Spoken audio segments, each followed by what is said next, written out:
Hello, everyone, and welcome to a new event of Think in China. This is our event number 78, and the second one of our online series of events. Since, as you probably know, if you've been following us on our social media and our website, Think in China is a project that was born in Beijing for live events.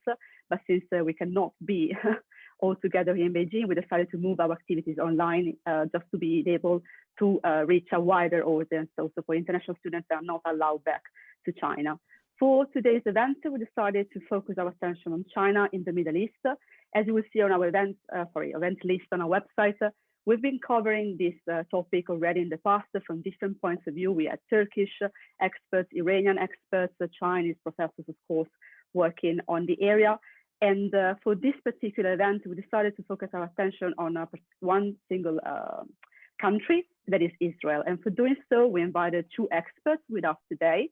And I'm really glad that they accepted our invitation. So we have Professor Shegang Zheng from Tsinghua University, calling from Beijing, and Professor Brandon Friedman from Tel Aviv University, calling from Israel.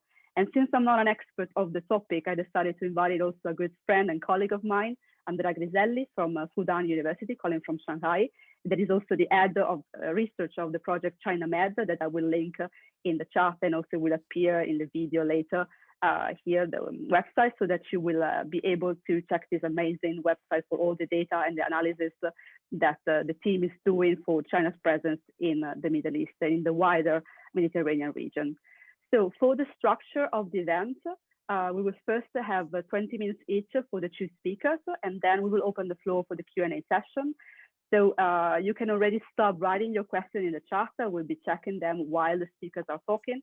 And then we will ask some of you to turn on the microphone and read, just pose the question directly to the speakers. So, but for the time being, please turn off your microphone, turn off your video. We will just let the speakers talking.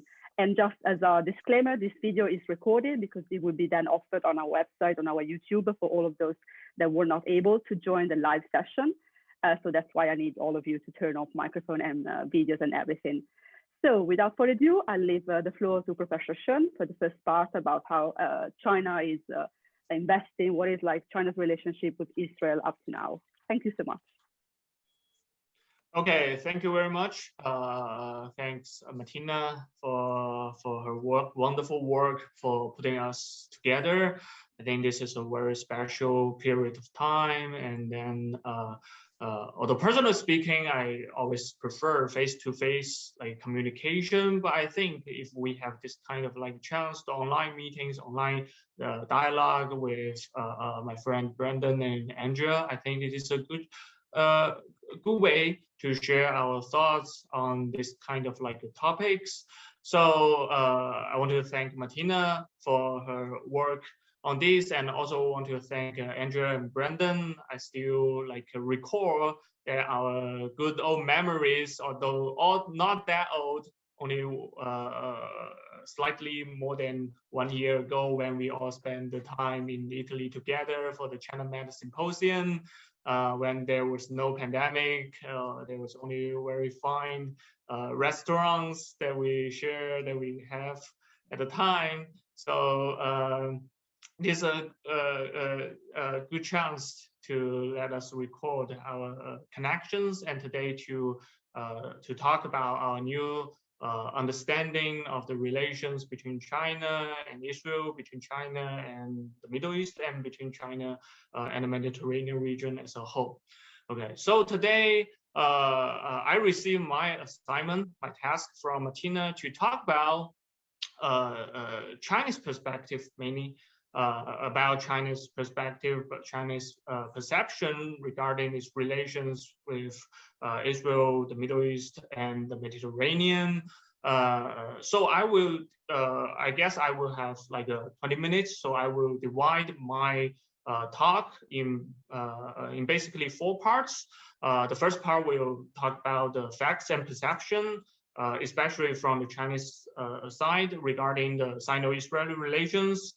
And the second will be Sino-Middle Eastern relations. And then the third one will be Sino-Mediterranean relations. And then the fourth one will be a brief talk, a brief discussion from my side, then my own understanding regarding the transition of US administration and how this transition might impact the relations between China with Israel, the Middle East and Mediterranean as a whole. So basically, I will like to to share my thoughts in these four parts. Okay, so for the first one, I will start from the smaller bilateral relations first to talk about the Sino-Israeli relations. So for those who are not that familiar with the connection between these two countries, one on the east side of the Asian continent, the other is on the west end of the continent. There was a very interesting history of communication, interaction between these two countries, because both the state of Israel and the People's Republic of China were to some extent the newborn countries, states after the Second World War. They were founded at a very early period of the Cold War. So there were many interesting interactions between these two countries in the context of a global Cold War. So to be like to put it in a simple way, that we can divide the relations between these two countries during the Cold War into two periods. In the early Cold War period, Israel became the first country in the Middle East to recognize People's Republic of China, but the two countries failed to establish formal relations because these two countries have different agendas regarding the Cold War. Although both of the two countries need more diplomatic recognition, China has preference for like a more diplomatic recognition from countries in Asia, Africa, and Latin America. So to make friends with as many countries as possible in the third world. And Israel, for its security need, have this kind of preference to be aligned with the West. So there was a divergence for the national interest and agendas. So these two countries, China and Israel, failed to establish relations in the early Cold War period, and also have some kind of like confrontations because of their like a different understanding of Palestinian issues. And in the late Cold War period, we can see there's a growing communication between the two countries, start from the secret arms deals, the cooperation, technology transfers, in particular in military field, from Israel to China. And then so the relations start from this stage and then gradually like expanded to the open trade in civilian aspects. And at the end of the Cold War, the two countries like finally established relations, formal diplomatic relations in 1992.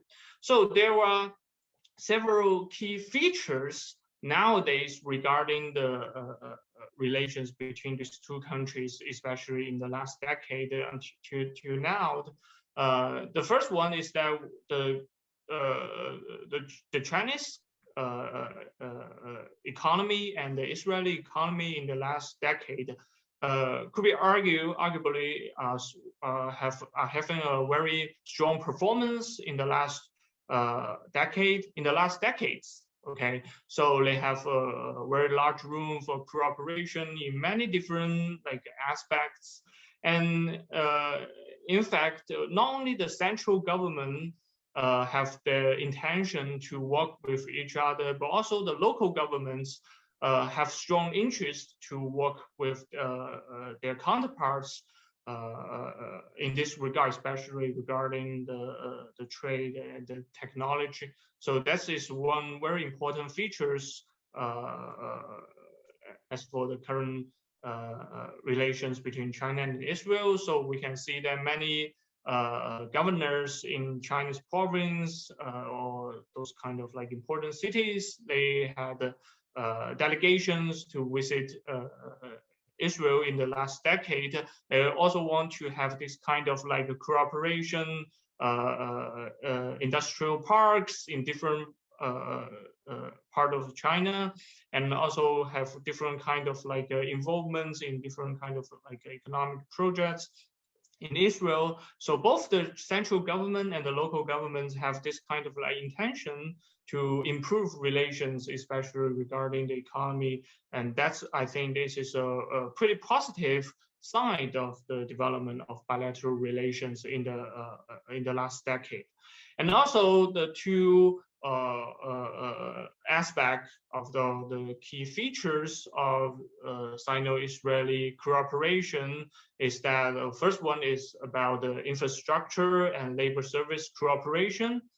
So we can see many projects in Israel. They have signed a contract with China, although nowadays, due to the growing tension between China and the United States, many kind of like this kind of infrastructure projects, no matter they are railways, tunnels, terminals or ports, they are facing increasing criticism or scrutiny from both inside Israel or outside Israel from the American side. But in general speaking, I think infrastructure and labor service cooperation could be argued as one key aspect of the cooperation between China and Israel.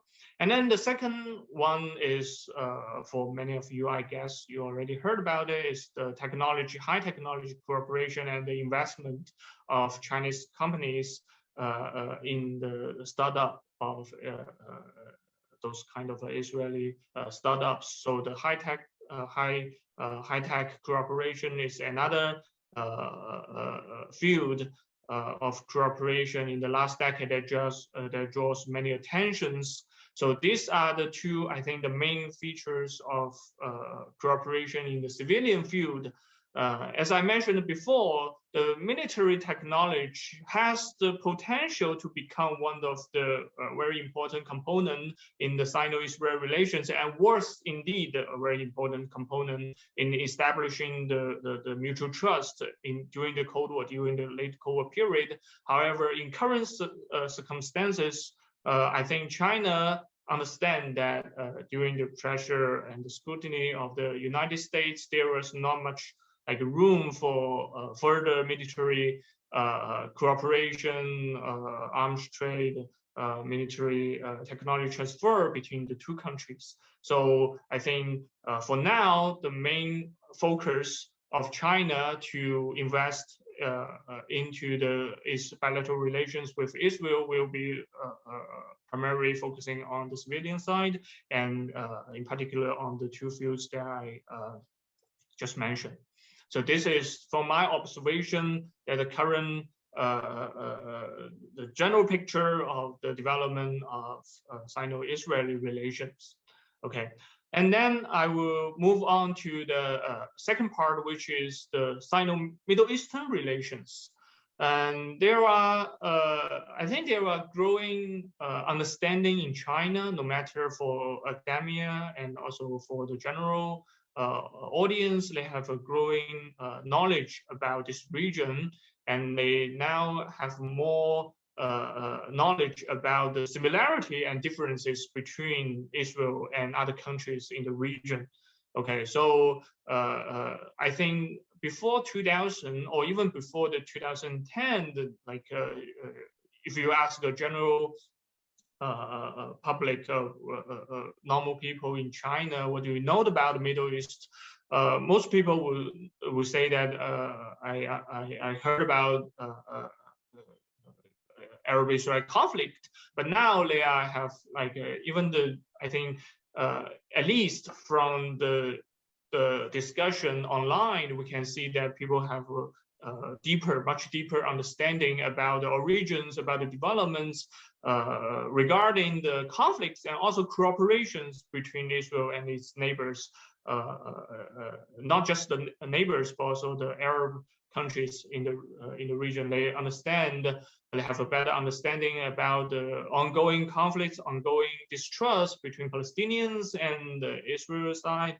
But also they follow the development of the deals between the Gulf countries and Israel. So I think this is a positive side of the general public's understanding of the region as a whole, with a special focus on Israel. So Israel was always a very important component in China's mindset and their understanding of the region in the Middle East.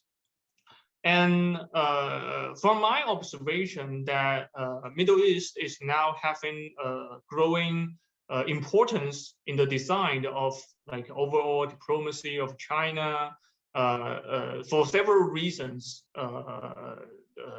So for the Middle East as a whole is much important to China compared to the past decades, more important to China, especially to its BRI, Belt and Road Initiative. There are at least three major reasons for that. The first one is Middle East have different kind of resources for China's continuous development. Not to mention the natural resources, the gas, the natural gas, the crude oil, but also, as we can see from the cooperation between China and Israel, Middle East can sometimes also provide this kind of know-how, the technology, right? The intelligence support for China's development. So this kind of different kind of resources is something that China need in both ways regarding its development, the natural resources, technology, exchange and cooperation. And in addition to the resources, the second thing is that Middle East as a whole could be argued as a very important market for China. It has a very large population as a whole, so it need different kinds of products. So China has the kind of interest to selling products in the region. Also, at the same time, it can be seen as markets for China's infrastructure constructions. Okay, not just those traditional infrastructures, but also the infrastructure for the digital age, such as the 5G. Okay, as we can see, many countries. Especially in the case of the Middle East, then many countries, when they are facing the pressure from the United States, they still try to find a way to maintain the cooperation on some kind of infrastructure for the digital age. Cooperation with China, such as 5G cooperation with Huawei and with Alibaba, with other companies. Because maybe China can provide more suitable products contract in this regard. And this is for the second reason. And then the third reason is that Middle East is still very important in speaking of the geographical aspect, that it is a very important gateway to two most important destination of markets to China, which are Europe and Africa. So, speaking of the potential, speaking of the current trade volume, I think Europe and Africa have greater trading opportunities with China. But if China want to have access to these two important continents, two important markets, it have different options for the trade route. And you can say that I can go by the way of Russia to go to Europe. I can go directly across the Indian Ocean to Africa. But I think if you have a stable and friendly Middle East. It suits China's interest to better connect Europe and Africa with China. So I think regarding this kind of like reasons, China wants to have a friendly and stable Middle East as a whole. I think to the leadership of China, this is very important for the execution of BRI project as a whole. But at the same time, we should be very clear that China also understand that there were too many conflicts, tensions, both domestic and interstate conflicts and tensions in the Middle East. So China is like very cautious not to get involved too deeply in an undesirable mess. So this is kind of like almost insurmountable challenge for China's Middle East policy for now, that China would prefer a stable Middle East, but it has no idea that how much resources that it can pour into this region to achieve this goal, and especially against the background of the mistrust between China and the United States.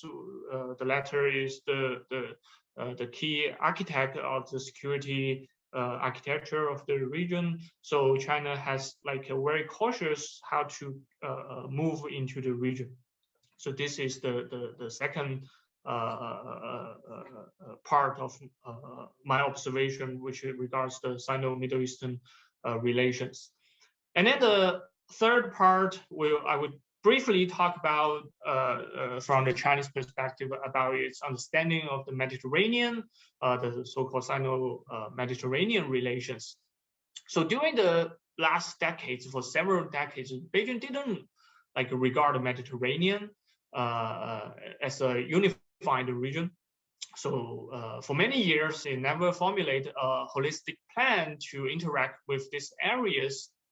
So different countries in the Mediterranean region, China will have different kind of like a focus. So to interact with, for example, like Southern European countries such as Spain, France, Italy. For all these kind of like countries, China have its own agenda. For example, it will China will see that its relations with France have always been at the forefront of China's interaction with developed countries in the West. And China also focused on its relations with Italy in recent years because Italy was the first country to sign the MOU, the Memo of Understanding with China regarding the BRI. So China has this kind of like expectation when dealing with Southern European countries. And regarding the North African countries, and regarding those kind of like Middle Eastern traditional defined Middle Eastern countries, China also have different agendas. And I put my observations in the China Med report 2019. So if you have interest, I think you can ask Martina to share a copy with you. I talk in more details regarding the China's approaches to deal with this kind of like countries. But I want to point out here that there's a growing tendency nowadays in China that China will like to think more and more about the possibility of to perceive the Mediterranean region, although it's still in the progress that might be provide a platform. The Mediterranean might provide a platform to better understand the countries in the region, although they are located in different parts of the different continents, right? So when I was like interact with some diplomats in different countries in Middle East, in Europe, in Africa, I think in particular for those like this leaves impression on me that the Italian diplomat told me that they actually like to some extent appreciate China's investment in Africa, because he believes that due to China's investment, the increase of employment in many African countries, to some extent, decrease the number of refugees that seek to travel across the Mediterranean and move to Europe. So I think that for China and European countries, Mediterranean could be a good platform to have some joint projects to work in Africa, for example. And also for China and the Middle Eastern countries, many Middle Eastern countries have their own aspiration to move into the markets of Africa. I think that China might have different kind of like possibilities to work with this kind of like countries, for example, Egypt, for example, Gulf countries, and for example, Israel. So I think it deserves more attention to explore the possibility in this regard. So China might have this kind of like interest to decide a more holistic approach to treat the Mediterranean region as a whole. So this is my observations. And as you can see, if you know Chinese, you can see that nowadays in the last 2 years or 3 years, there's a growing interest from the leadership regarding the Mediterranean civilizations. Different scholars are invited to give talks about these topics and to analyze how the Mediterranean civilizations around the Mediterranean was the first wave of globalization to some experts, and how China might learn some lessons in learning this kind of like history. Okay, so for the last part of my talk, I will briefly talk about the transition of US administrations and its possible impact on the China's relations on these three layers with Israel, with the Middle East, with the Mediterranean. So as I mentioned, as I already mentioned before, that Israel, as similar to many US allies, it had faced great pressure under the Trump administration that not to have this kind of very intimate relations with Beijing. And although Israel signed, from my understanding, I think Brandon will have more details to analyze, to give us that although Israel, the officials explained to the Chinese counterparts that the many cooperation could still like go on as planned, but China is like a very anxious, very cautious about the ongoing developments. So from my understanding, I always believe that China should pay more attention on how to better maneuver this uncharted waters, how to deal with Israel, because Israel is a very special US allies. It is US allies, but it also has a special relations with the United States. So if China could kind of like better deal with Israel, the United States at the same time, it might provide a kind of like a role model for China to deal with the US and its allies in other parts of the world. So this is my expectation, and the possibility exists. Okay, and regarding the impact of the Sino-US rivalry on the Middle East. So from my own studies, so recently I conducted the research in this regard. So I will briefly say that there will be at least 5 domains of asymmetric competition between Beijing and Washington in the Middle East. Okay, so the first one will be the access to strategically important areas. So Beijing and Washington will use different kind of like strategies to trying to compete for the access to those strategically important areas. And the second one will be security system and military sales. US, no doubt, had a very important impact on the security structure in the region, but China now is doing its is having its own way, such as the drones, such as other kind of like military sales, small size military exercise, and also the military base in Djibouti. And the third one is trade and investment.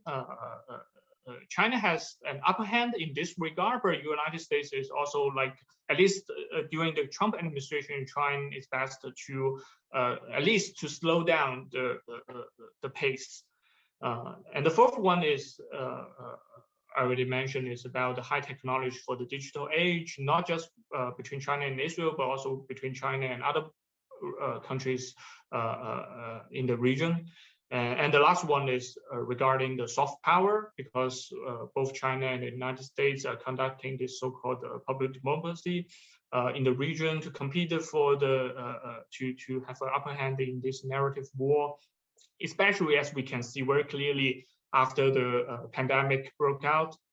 Both diplomats, the diplomats of both countries, are working so hard trying to outpace each other regarding the narrative and regarding the pandemic response, pandemic responsibility, and all kinds of on and on. Okay, so these are the major domains of competition that I think that start from the Trump administration, and it will continue in the Biden administration. But there's still, I think there's still possibility from the Chinese understanding that China might work with the United States in the region to provide some public goods. But the problem today is that I think many Chinese scholars believe that the Biden administration is still trying to figure out how they should like formulate a China policy or to formulate a clear Middle East policy. It's almost like a dystocia, like giving a very difficult labor nowadays for the Biden administration to have this kind of like policies towards China and towards the Middle East. So I would say that China and Beijing and the Biden administration have opportunities, but face enormous difficulties because the United States is having this kind of like a widening fissures regarding its diplomatic agenda, both at home and abroad with its allies. So I would say that, but China and the United States still have a lot of shared interest in the region, such as the stability of the oil resources flow to the world market, such as the anti-terrorist attacks, such as the anti-pirates movements and pirates operations in the Red Sea, on and on and on. So I would say that I will be cautiously optimistic regarding the transition of U.S. administrations and the impact regarding China's relations with the countries in the Middle East. Okay, so I think I will stop here. Okay, thank you so much, Professor Shi. And now we leave the floor to Professor Friedman. Thank you so much. Hi everyone. My thanks to the Two China Hub, and particularly Martina Poletti. My thanks also to Andrea Ghiselli, who will be our moderator for the discussion, and as well as to Enrico Fardella. It's an honor and a privilege to share this virtual stage today with Professor Shi, a knowledgeable and sophisticated thinker who obviously has demonstrated a deep knowledge of both the Middle East as a whole, but also of Israel as well. And lastly, my thanks to all of you for joining us today and sharing your time with us. What I'd like to do is begin by addressing what's become an increasingly common paradigm in how people discuss Sino-American relations today, which is to invoke or infer the Cold War. And so I want to briefly address the use and the limits of that historical analogy to today's relationship, particularly when it comes to Israel and the Middle East. I know a lot's been written and said in the popular media and the scholarly community about the historical analogy from a global perspective or from an American or Chinese perspective, but I think a lot less has been said about how that analogy appropriately applies to the Middle East and Israel. And so I wanted to start by basically saying that there were three distinguishing features of the Cold War. The first, obviously, is well known, which is the bipolar nature of the international system at the time. Two rivals with a preponderance of military power that far exceeded anyone else's, and the tendency during the Cold War to divide the world into two rival spheres of influence. So that's the first characteristic. The second characteristic was the role of nuclear weapons in the Cold War, which increased the stakes in any possible confrontation between, at the time, Soviet Union and the United States. And then the third feature of the Cold War was obviously ideological, and the confrontation between communism and capitalism, or East and West. And I think that it's important to bear those three features in mind as we think about whether this analogy works at all for the Middle East today. And I would say that my core argument is that for Israel during the Cold War, the global or superpower considerations were secondary in comparison to Israel's immediate interests with respect to state building, state security, or in the early years, it was viewed as survival, and most importantly, the regional security situation or regional politics. And so I would say that the Cold War, as it affected the Middle East and Israel in particular, was not a major factor in Israel's strategic behavior or its strategic perceptions or its political behavior. It wasn't unimportant. At times it played a critical role, particularly in the Arab-Israeli wars, but I would say it was secondary. And my view regarding today's Sino-American rivalry is that, like the Cold War, it's probably going to play a secondary role, again, not unimportant, but a secondary role in Israel's strategic perceptions and political behavior on the international level, on the regional level, and certainly in terms of domestic politics. If there is some perhaps similarity between the Cold War dynamics and today's Sino-American rivalry, it's probably in two areas that may affect Israel. It's probably, as Professor Xie implied, in one area relating to emerging technology or high technologies with dual use applications. So technologies relating to artificial intelligence and machine learning, cyber offense, cyber defense, big data analytics, quantum encryption, nanotechnology, and a few others. In these areas, there is the potential for a Cold War type of dynamic to emerge where you have two discrete and rival spheres of influence. And the second potential area that could affect the Middle East and Israel in particular, and I would say it's perhaps premature and early to really talk about this with a degree of seriousness, because I see it as more of a medium-term scenario, is a search for strategic stability between the United States and China. And specifically, I'm alluding to the potential for there to be a search for some kind of nuclear stability related to sea-based nuclear deterrence, which potentially has ramifications or implications for the Mediterranean, the Red Sea, and the Indian Ocean areas. Now, before I address, I would say, Sino-Israeli relations and the U.S. relationship with Israel, I want to point out 2 to 3 differences between perhaps the Cold War context and today's Sino-American rivalry. I would say one of the major differences for Israel between the Cold War and today is that Israel today is far more dependent on the United States than it was during the Cold War. And I would say from 1945 to 1980, Israel certainly, probably beginning in the 1960s, Israel certainly began to tilt towards the West, and the relationship between the United States and Israel became increasingly important. But I would say since the 1980s until today, Israel's relationship with the United States is of an order of magnitude far exceeding that period. And so if we think in terms of the Cold War analogy, in terms and the Sino-American rivalry, we have to bear that fact in our minds as we look at the situation. Israel's relationship with the United States is very different today than it was during the Cold War. Second, in terms of regional politics, Israel's regional situation is also quite different than it was during the Cold War. During the Cold War, Israel was, you could say Israel's primary regional concern was facing the combined Arab armies, most of whom bordered Israel's territorial existence and therefore presented an immediate threat. Today, Israel's regional situation is somewhat different, particularly as we've seen over the last year. There have been recent normalization deals between Israel, the UAE, and Bahrain, and Sudan and Morocco. The regional political situation is much more complex in many ways, but it's also very different than the Cold War.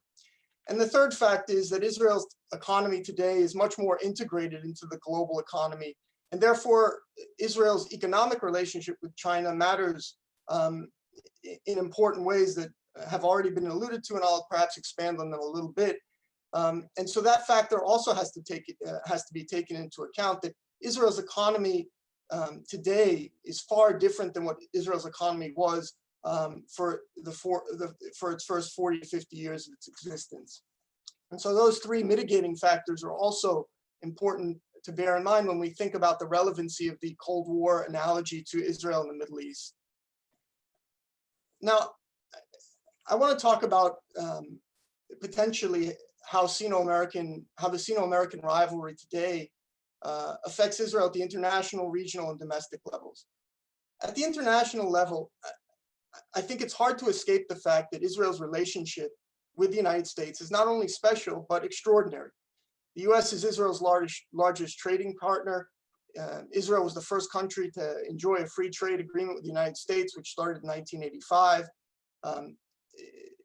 On two separate occasions in the last 30 years, Israel received $10 billion in loan guarantees from the United States in 1991 after the first Gulf War, and during the second Intifada between 2000 and 2004. The US has been instrumental in helping Israel establish economic ties with Egypt and Jordan, and as well as with trade with Turkey. In 2016, Israel signed a $38 billion military aid agreement, which was the second agreement of that magnitude with the United States. And just to put that number, $38 billion over 10 years in perspective, the US accounts for 20% of Israel's defense budget, and nearly the entire Israeli defense procurement budget. But it's not just a matter of numbers, right? US strategic cooperation with Israel is deep, institutional, and multi-layered. Just to give you several examples, Israel and the United States have jointly developed Israel's multi-layered air defense system, both in the ballistic, intermediate range, and short range missile defense systems. And now Israel with the US is also working on technologies for drone defense and other key areas of air defense that are critical for Israel's security. Today, Israel has $2 billion worth of American munitions that are pre-positioned on Israeli territory. Israel and the United States engage in numerous joint military exercises, and obviously there is very close cooperation on sensitive areas relating to nuclear and cyber warfare. So in the strategic arena, the Israeli-United States connection is also quite deep. And the diplomatic cooperation between Israel and the United States, particularly in the area of peacemaking, is well known. The United States played very important, if not critical, roles in in Israel's peace with Egypt, Israel's attempts to make peace with the Palestinians in the 1990s through the Oslo Accords, and Israel's peace with Jordan. And most recently, obviously, Israel's normalization agreements, as I mentioned earlier, with Sudan, Morocco, Bahrain, and the United Arab Emirates. The United States has also been a key partner for Israel in diplomatically confronting Iran. And again, that's something we've seen most recently under the Trump administration. Now, despite the fact that Israel and the United States enjoy extraordinarily close ties, Israel also has, as Professor Shih pointed out, enjoyed increasingly close ties with China, particularly in the economic realm. In 2018, Israel's imports from China were higher or more than Israel's imports from the United States, almost $10.5 billion. The trade balance between Israel and China was nearly $3 billion in 2018. China accounts for somewhere between 10 and 20% of all foreign investment in Israel. So clearly, and I mentioned this earlier, clearly the Israeli relationship with China in the economic sphere is an important one, and will certainly be impacted by the increasingly sharp Sino-American rivalry. To give you a little further idea of China's interest in Israel, China is particularly interested in investing in Israel's high-tech sector. Israel's total high-tech foreign investment was 33 billion between 2016 and 2020. China accounted for 4% of that, or roughly $1.5 billion. During the same period, again, 2016 to 2020, the number of exits, meaning Israeli companies that were sold,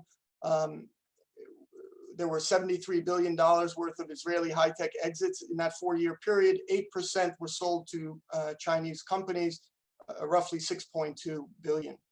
And China accounted for roughly 5% or 500 million of all the venture capital raised by the Israeli high-tech sector between 2016 and 2020. So what's clear is that China is very much interested in Israel, particularly with respect to, as Professor Xie mentioned, transportation infrastructure, but also cutting edge or emerging technologies that potentially have dual use applications. To give you just 4 or 5 examples of sensitive dual use acquisitions that China's made in Israel recently, Alibaba acquired the Israeli company ThetaRay for $15 million. Go Capital acquired the Israeli company Chimera for $10 million. Huawei acquired Toga Networks for $150 million. Toga Networks is a company that deals with sensitive telecom and IT technology. Hexateer was a database security company, Israeli database security company acquired by a Chinese company. And obviously, Professor Xie mentioned that Israel and China are also cooperating in areas of research and development, and the Sino-Israeli Robotics Institute was established in China in 2015. So I would say that all of these facts, to a certain degree, show that the Israeli-Chinese relationship is important to a certain extent for both parties, and that the Sino-American rivalry, and perhaps this is the area that you're most interested in understanding, has certainly brought American pressure to bear on Israel in the last 2 or 3 years, particularly during the Trump administration, on how Israel vets, screens, and works with China on the most sensitive dual-use, high-tech or emerging technologies. With the concern being that these high-tech, civilian high-tech acquisitions are then transferred in the China arena to the military sphere and then assume military applications. The Americans have also been concerned about Chinese involvement in key critical Israeli infrastructure. Chinese companies have played important roles in building the new terminal at Israel's Haifa port, Israel's new port in Ashdod. Chinese companies have built the Carmel tunnels in Haifa. 2 separate Chinese companies play important roles in building Tel Aviv's light rail system. A part of that system is only several hundred meters from Israel's defense establishment, the Kiryat, which is in the center of Tel Aviv, and that prospectively China may play a role in building a railway connecting the Red Sea port of Eilat to the Mediterranean port of Ashdod, and that remains to be seen whether it will go through. And so, in the areas of high tech, clearly the Sino-American relationship or the Sino-American rivalry has created some degree of pressure on Israel. But to me, the key or core question about that pressure is whether Israel will be able to, whether because of its own out of its own political autonomous decision, or whether due to increasing and consistent American pressure, change its policies versus how it handles Chinese investments, whether those changes will be able to keep up with what I would say the pace of business on the ground. And I think that's a very difficult question to answer, but I think it's a very key question. Now, if the American experience or China's experience with the American high-tech sector is any indication of what we may see, then perhaps Israel does adopt a more strict regulatory regime governing these foreign investments in its high-tech sector, and that therefore China gradually reduces its investments in Israel's high-tech sector, which is certainly a possibility. Another possibility I think that needs to be treated with some degree of seriousness and really hasn't yet is the possibility that with Israel's new and growing relationships with the Arab states in the Gulf, that in which there's also a great deal of Arab Gulf investment in Israeli high-tech sectors, that what we see is, again, before the regulatory mechanisms can be put into place, that Israeli high technology intellectual property, or the technologies and companies themselves ultimately find their way to China via third parties. And that's certainly a possibility and something worth paying attention to. I want to address in the brief, if I have 5 or 10 minutes left, I want to briefly address what I think is potentially the regional impact of the sharpening Sino-American rivalry. And I would say it's in this area that perhaps the Sino-American rivalry will have the greatest impact on both the region and Israel, and it's an indirect impact. The US attitudes towards the rivalry in China is one of a regional approach.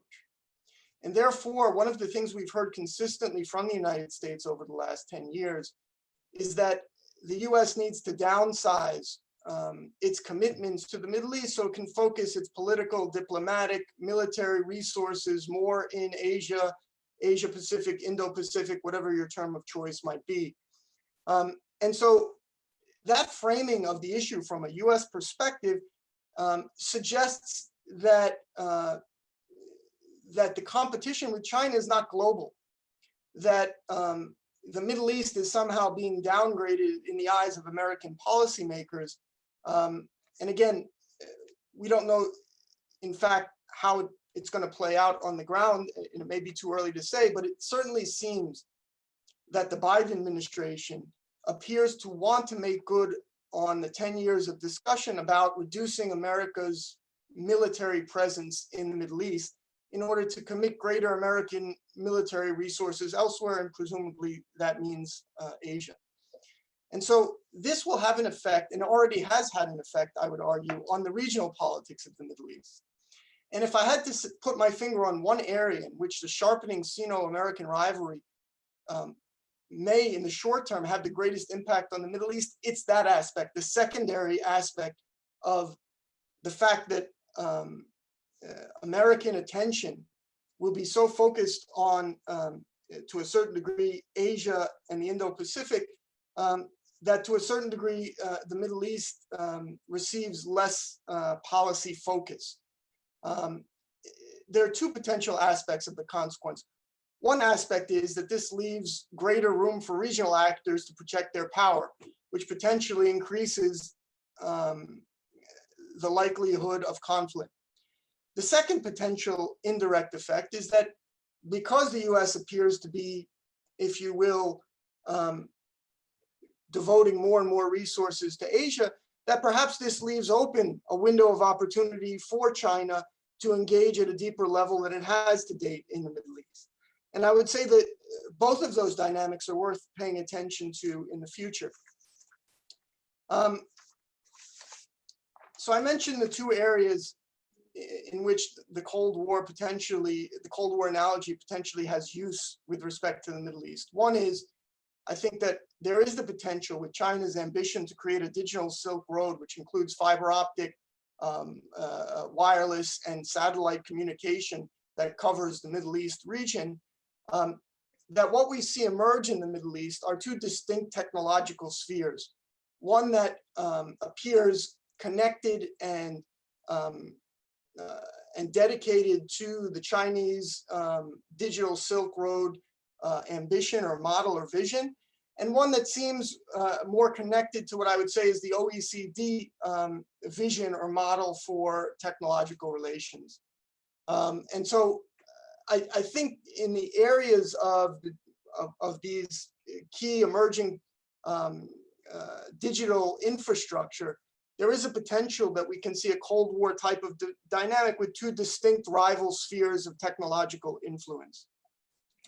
And finally, the last point that I mentioned at the beginning that I want to return to, again, is the potential that the Middle East could become the site for a Sino-American competition related to strategic stability. And here I mean nuclear stability. I would say that the complication or the key difference between that potential scenario and the Cold War is the fact that military technology is much more diffuse today than it is in the Cold War. So if we think about sea-based deterrence, potentially, and specifically I'm talking about submarine technology, even if we refer to the Indian Ocean and potentially the Mediterranean and the Red Sea, we're not just talking about the Americans or the Chinese, we're talking about a host potentially of other countries. And I think that the potential for strategic stability as related to China and the United States becoming an issue in the Middle East is one of potentially great instability for the region. I'm happy to address that more in the framework of the questions and answers, but I think I'll stop here and give Andrea a chance to ask us both some more questions. Thank you all for your time.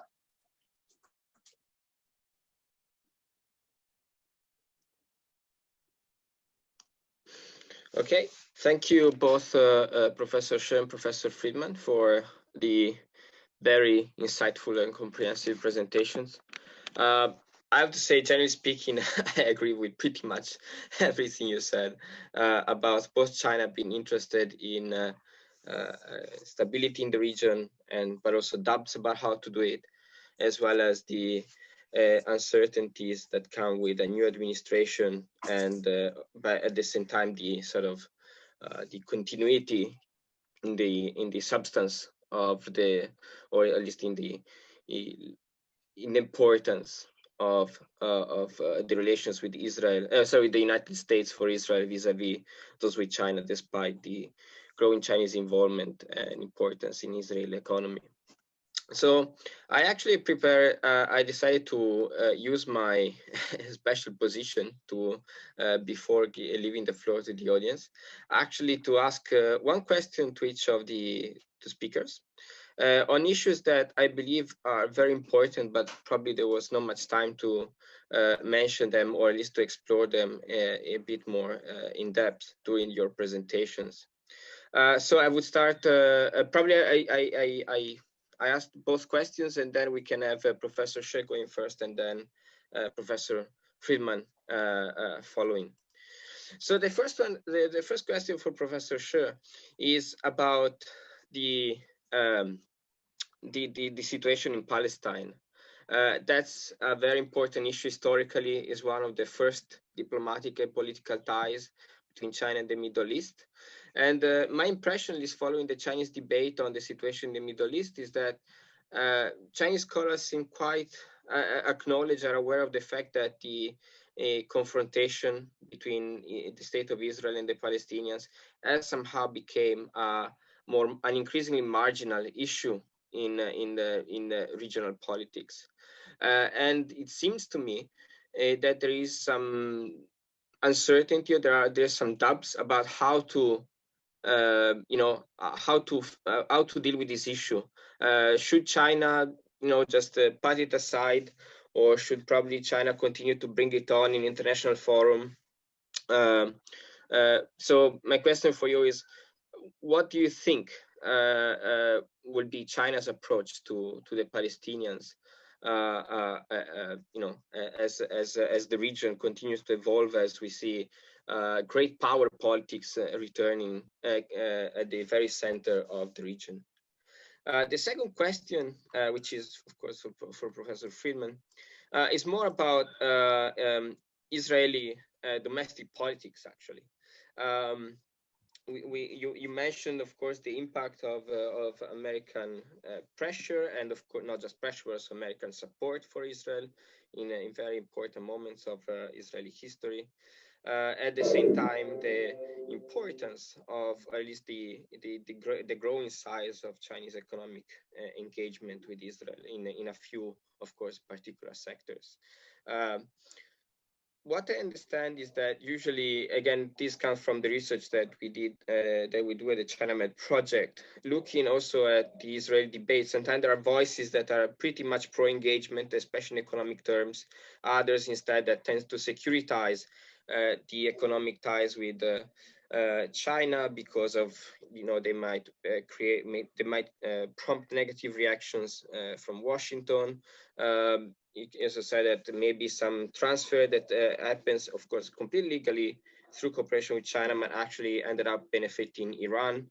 And especially now that the Biden administration is talking about, is trying to revive the nuclear deal.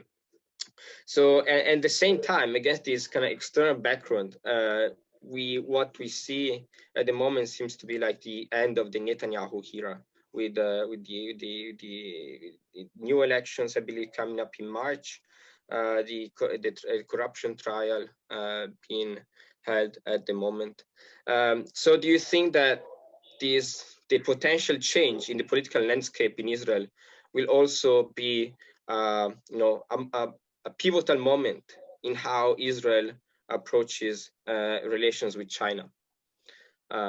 These are my two questions, and I would be very grateful for your insights on these two issues. Thank you. Okay, so first, okay, yeah, thank you, Andrea, for very good questions. This is a question that has been neglected to some extent compared to the huge importance of the Palestinian issue during the Cold War era. And I especially want to say that I totally agree with Professor Friedman's his suggestion that when we analyze the current situation in the Middle East, we need to think about the Cold War analogy. I think this is a very important approach for us, especially not only for scholars, but also for students, and also for those who are interested in this part of the world, and how China and the United States and the local players who might interact with each other. I think the Cold War analogy, as Professor Friedman just mentioned, is a very important lessons for different players. Although different people might have different lessons from the same history, that we might learn the totally different lessons in the process of our the learning curve based on our different perspectives. So I think, but we need to have this kind of ideas in mind. So regarding the Palestinian issue, so I think that because I'm also conducting some kind of Cold War history research for quite a few years. So based on the Cold War experience of China, that China has always used this kind of Palestinian issue as a flag, a slogan, as an icon for its status in the war.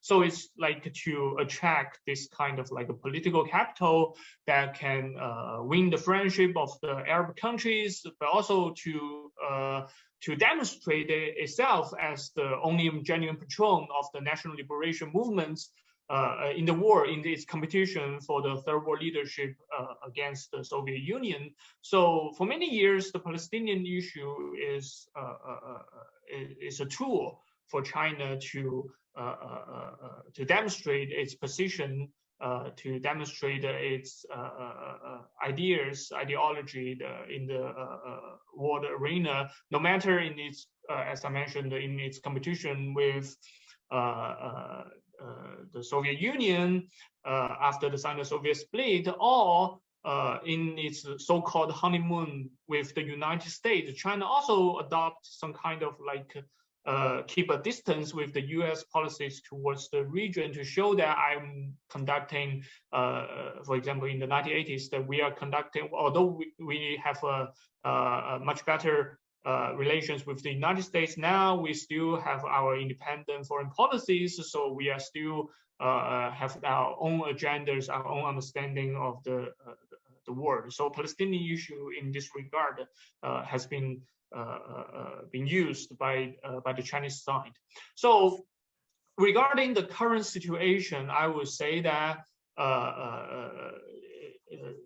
it is no doubt that the Palestinian issue has been largely marginalized. I think this is one thing that no one can deny. That is, as Angela just mentioned, that now is the era of the great power competition or the middle power competition in the Middle East. That different extra-regional powers and then the great power or middle power, as you according to how you define it, in the region, then compete with each other for the regional influence. So the issue of Palestinian issues has been largely marginalized, although that to China, it still insists that we cannot like abandon our former positions totally, that we must keep to state solutions alive, and we must like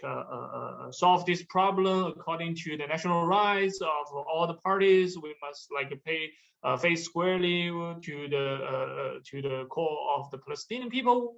I think this is the continuation, as I just mentioned, that to show that China have its own understanding of world situation, of world affairs, not completely in the same line with the United States. And so this is why China has this kind of like official stance when facing the so-called Abraham Accords in the last 2 years. So China has this kind of like the foreign ministers or the other spokesmen of the foreign ministries reiterate its support for the just rights of the Palestinian people. So I think this is something that we can see the continuation from the Cold War era to now. So this is one thing.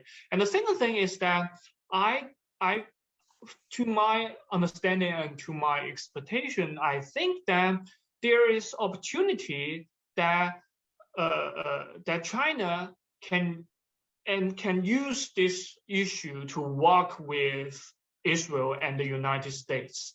And I think there is a possibility to do that, although there is a huge difficulty to move on in this line. So, for example, could we have such kind of like a quote, like negotiation or cooperation mechanism that start from something smaller, something very small issues, for example, to better help, like to alleviate the pressure of the pandemic disastrous effects first, and then also to help bring some kind of like industrialization of some Palestinian territories to improve the livelihood of the local people. I think if things can go in this line, that might be provide some kind of like opportunity to increase the trust, not only between the Israelis and the Palestinians, but also between China and the United States.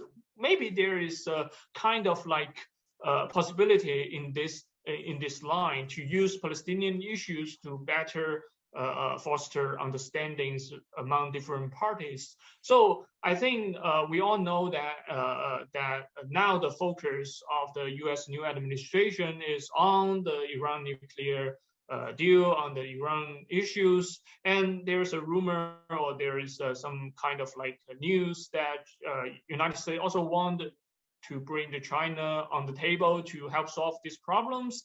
But I think that to my knowledge, I think that Iran nuclear issue, like the JCPOA, after its formation, after its abolition, and until now, it's a very difficult task to finish, especially considering the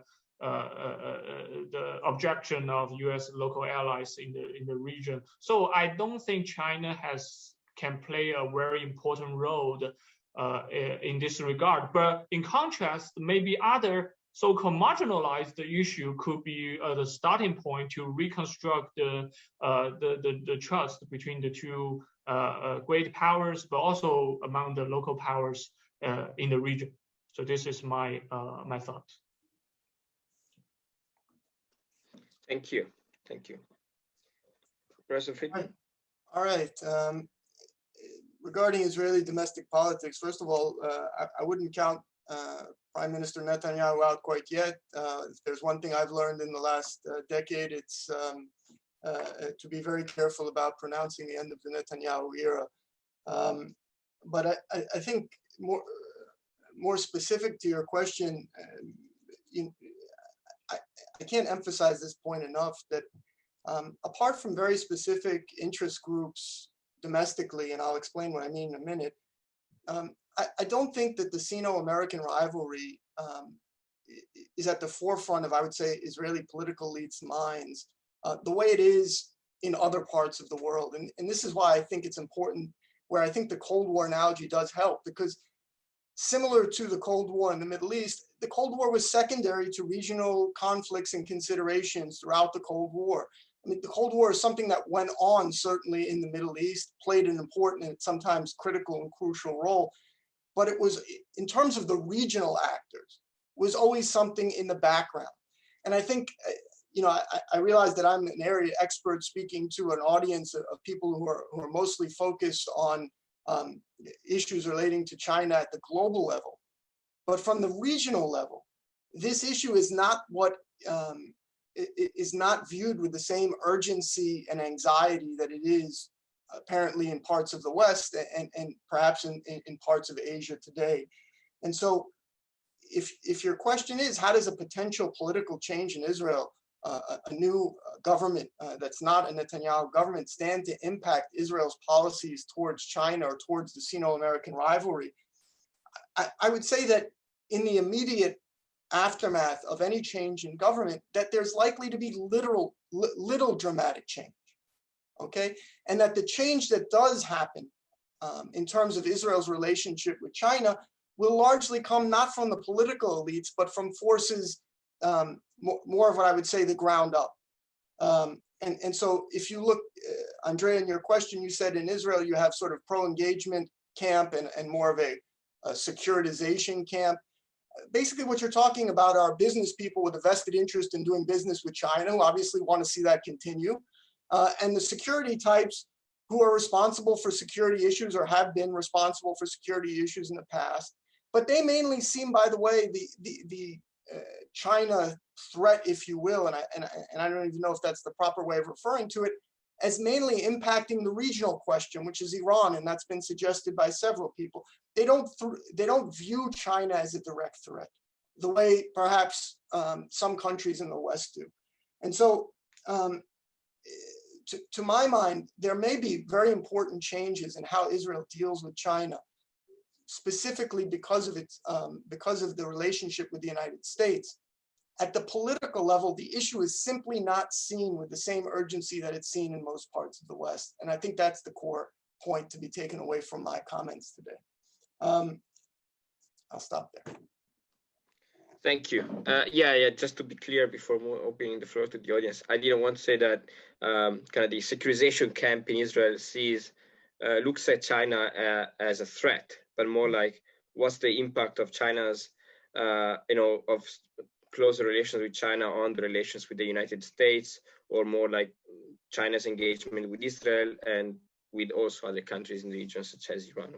Of course, I was not saying Israel might look at China as a threat. I also doubt that the case. Anyway, I would pass now to Martina, or you want me to go on with the questions to ask to the speakers?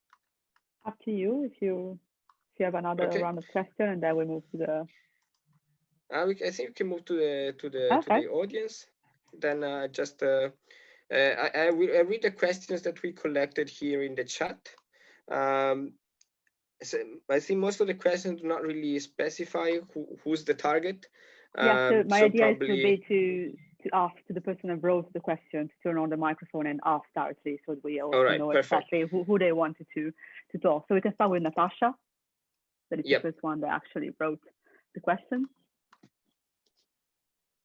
Great, thank you so much, Professor Xu, and thank you so much to Professor Friedman for your time today. Really interesting talk.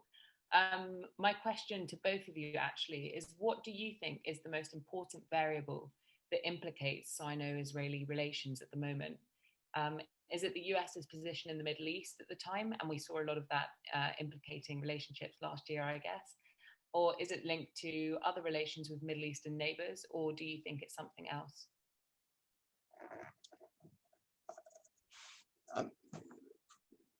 This is a question for both the speakers, right? Yeah. Okay. Maybe Brandon, you go first since you have the microphone on. Sure. Thank you for the question, Natasha.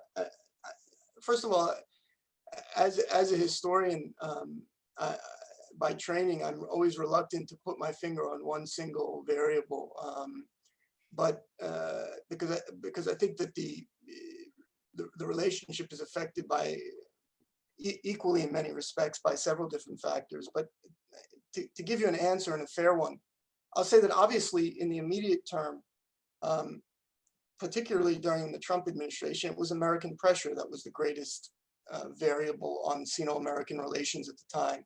Whether that will continue to be the case depends a lot on how Biden approaches the issue.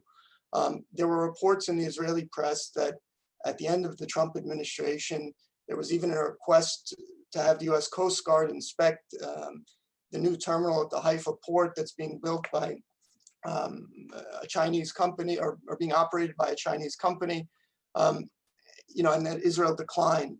Now, what there does seem to be a whole lot of agreement on in the United States is the attitude or posture towards China. And so therefore, I would expect to see continuity from the Biden administrations in terms of how it approaches Israel and Israel's relationship to China. So the short-term answer to your question is certainly the American factor.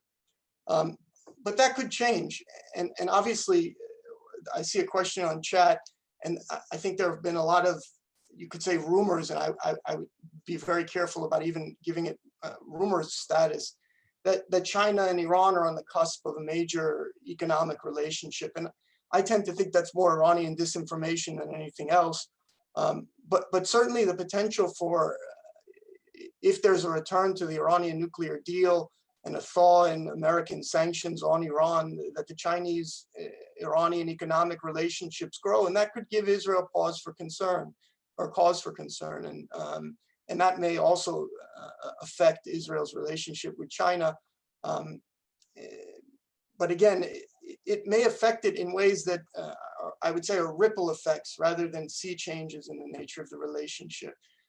Because I think that from an Israeli perspective, the economic relationship with China is valued. It's one that on one level or another, Israel would probably like to see continued.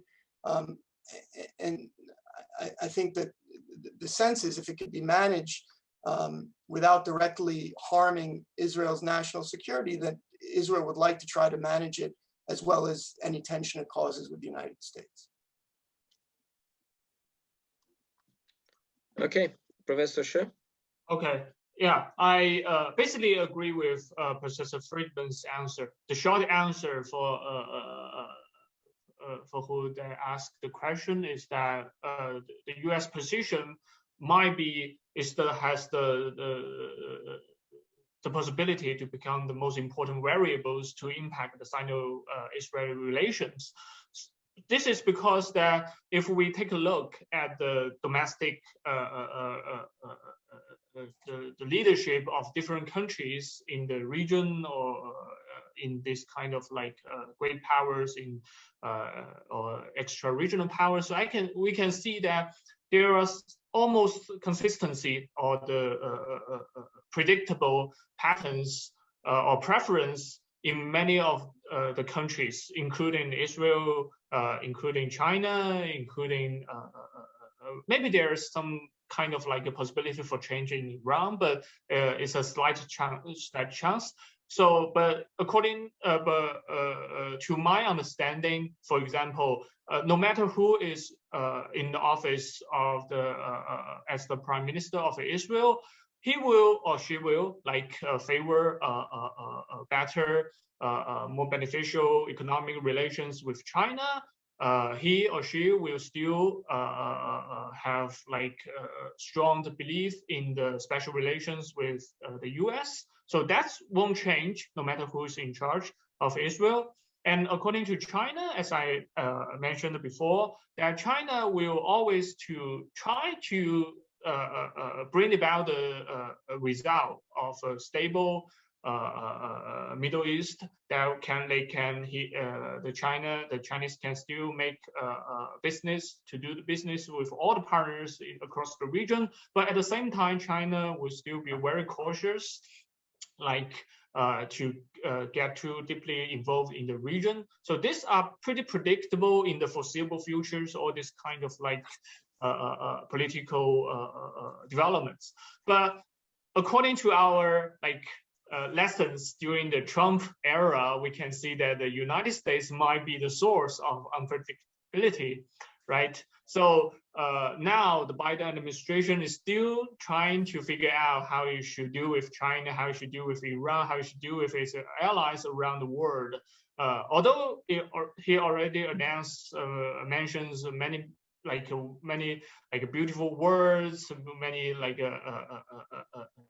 grand pictures, but he hasn't developed a very concrete plans to execute. So I think that for Biden, how he will treat, how he will view China is a very important variables for Sino-US relations, but also for Sino's relations with US allies, not only in the Middle East, but also around the world. And also we need to consider the possibility that even if Biden have a very consistent, very clear policy for these 4 years, might it change after the next election? So this is something that I'm thinking of. All right. Thank you to both speakers. Maybe we would ask now to Mangami. I'm not sure if I pronounced it correctly, to turn on his or her mic and ask the question. Also, if you can specify which of the two speakers you would like to ask the question. Hello, can you hear me? Yeah. Yes, yeah, you pronounced it correctly. Okay. My question, I guess, would be more directed towards Professor Shi,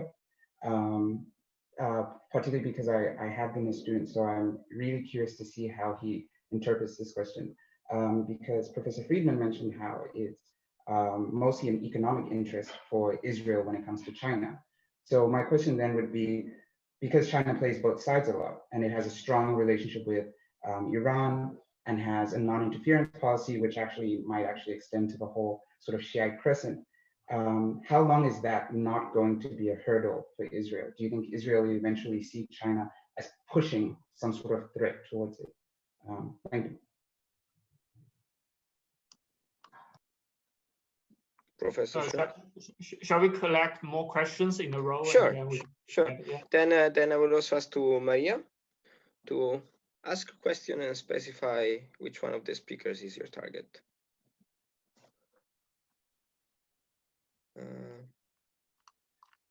Maybe Maria is not. Oh yeah, here it is. Hi, good evening. Thank you, Dr. Friedman and Professor Shi, for your presentation. I think my question has already been answered by Dr. Brandon regarding national security concerns within Israel on the proposed China-Iran comprehensive strategic partnership. I think you've already mentioned that this could be misinformation from Iranian media. So I'll let you answer that question and see where it goes. Okay.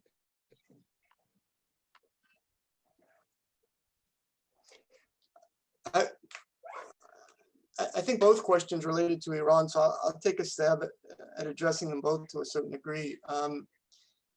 First of all, I think that, and this was one of the things I was trying to address in my remarks, is that for Israel, the regional conflict with Iran is probably the most pressing or paramount national security issue that it deals with.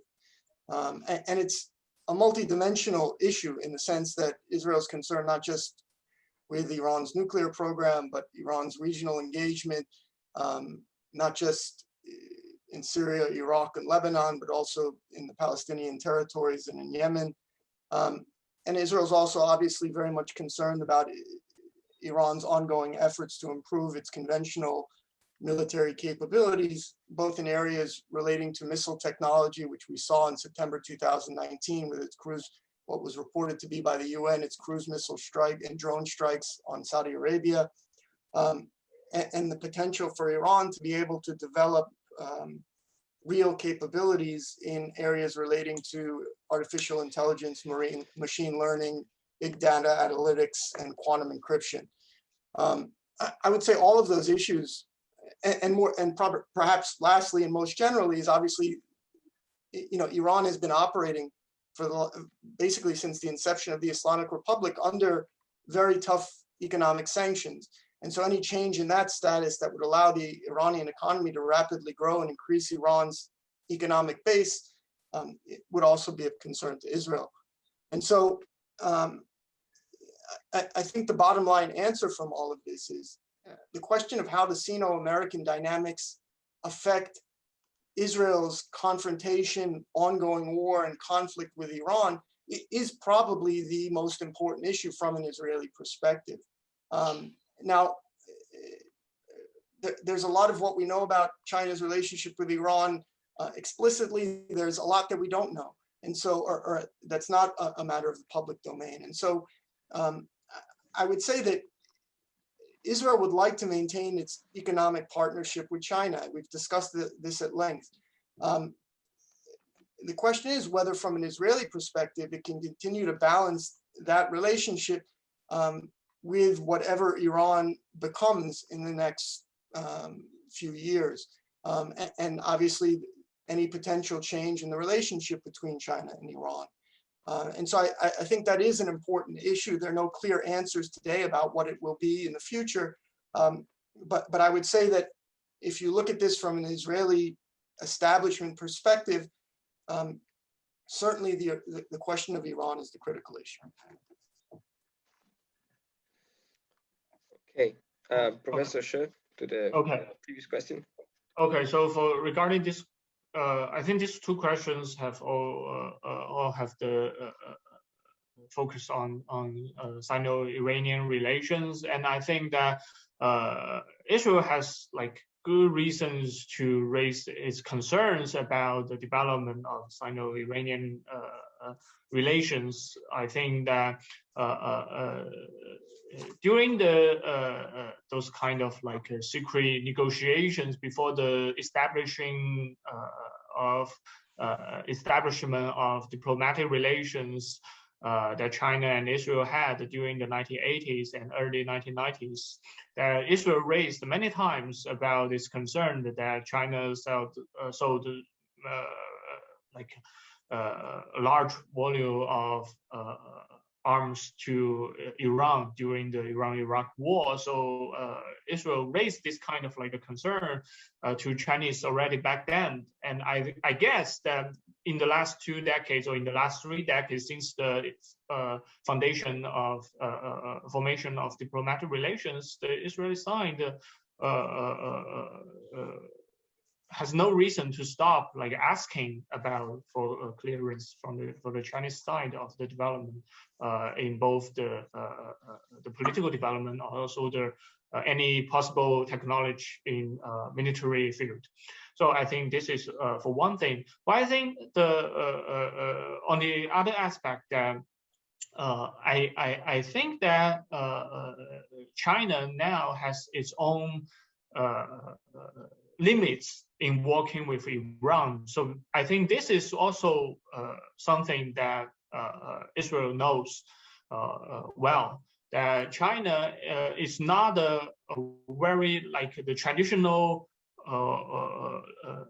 ally of Iran, especially regarding its confrontation with the local Arab countries or Israel. China is not this kind of like very solid allies of Iran in this regard. But maybe China want to use Iran as a bet as in these hedging strategies against the pressure from the United States to some extent in some occasions, but China didn't have this kind of like intention or incentive to escalate the tension in the Gulf or between the Iran or Israel. So I think, and also China, like based on the lessons before and after the JCPOA, China know that if Iran has this kind of like chance to work with like European countries, sometimes it will abandon the Chinese counterparts, abandon the Chinese partners for better relations with European countries. So China didn't have like this kind of like incentive to like fully aligned with Iran in all kinds of like issues, especially regarding the security concern of many Arab friends of China in the region, and also Israel as well. So I think for now, this hasn't been the grave concern of Israel in this regard. Okay, then we have one more question. That's to Yang to turn on her mic, and well, it's a question for Professor Friedman. So please, Yang. Okay, thank you. And thank you, Professor Friedman and Professor Xu for the amazing speeches.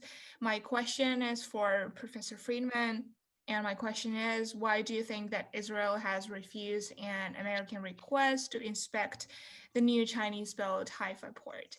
Thank you. It's interesting. It's a great question. My guess, since I don't know the reason, but my guess is it's a question of sovereignty. And you know, the implication that Israel somehow would not be able to, on its own, through its own capability, satisfy the security concerns of the United States. So to some degree, I would, if I had to guess, that would be the relationship. In response to myself on that point, I have to point out that Israel, in many instances, in dealing with US concerns about China, has allowed the United States almost extraordinary requests on that you could argue impose on Israel's sovereignty, similar to the way a request like this has. So, for example, most recently in 2013, you know, a senior Israeli defense official resigned as a result of the fact that very sensitive technology was sold by Israel to France, which found its way to China, and from China it found its way into Iran. And you know, the Americans were unhappy with how this was handled, and Israel responded by dismissing or what seemed to be getting the resignation of a very senior official. And to go back a little bit further in history of the Harpy and Falcon episodes, in which the Americans reviewed almost all of the historical transactions between Israel and China, which is an extraordinary imposition on Israel's sovereignty, which Israel cooperated with. So on the one hand, I tend to think that the response was from Israel probably was that we have the capabilities to take care of whatever your potential concerns are about the Haifa infrastructure. However, that request might come again, and we'll have to see how Israel responds to it in the future. It's certainly a good question. And in terms of concrete fact, I don't know what the answer is to it. Thank you, Professor. Okay, so we are at the end of this event. So I would ask Martina to intervene and bring this event home. Thank you both. I mean, the Professor Friedman, Professor Scher, for your expertise and your time. Thank you, Andrea, for being the chair and the moderator, helping me out with the question and everything. And thank you to the attendees that have been with us for the past an hour and a half. Really interesting conversation. Now, as I wrote in the chat, please be sure to do the survey for the after event, just to help us understanding how it went and everything. I mean, a few details that we want to check with you, just to get better and better in our online events. And the video of this talk will be then edited and published on our website in just a few days. Just give me the time to do the job, and also a report of the talk will be also available, so that you can, if you skip some parts or if you want to share this event to friends that were not able to join us live today, it will be a chance for them to rewatch it, to reread what has been discussed. Be sure to follow us on our social media pages on our website, because I mean we have a lot of events in the making for the season. And without further ado, I mean, thank you so much again for all your time, and I'll see you for the next event. Thank you.